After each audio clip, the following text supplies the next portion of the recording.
Бүгін де жұмысқа келіп, жаңа шкаф алып едім. Соны 6 секундта жуып шайып, жинастырып жатырмыз.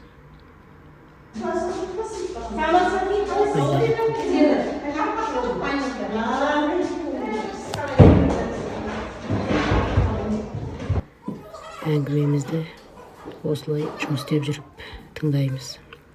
Жұмыс істеп жүріп айта береміз. Тоқтау жоқ. Әйтпесе болмайды. Тоқтап қалса отырып қаламыз.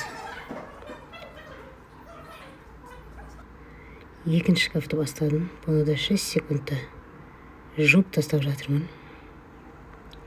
Осылай жылдам сес салсақ қой шіркін-ай. Обед. Қытайдың рестораны. Уақыт жоқтан мұғалімдердің обед осылай болады.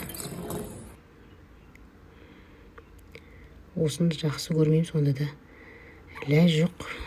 Жеуге тура келіп жатыр.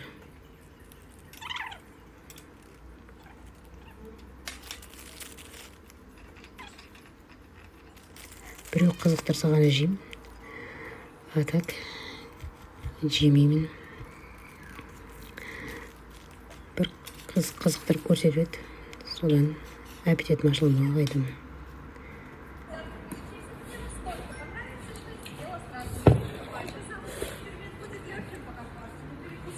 Сәл ашылы болды.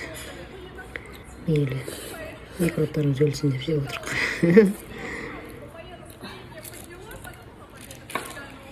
Кейде ақ жүрек ұнатпайды. Біз үшін настырды. Балық дейді, балық сасық. Ебелің балық сасық мынау. Әдемі ғой. Қалжық мынау. Ностальгия.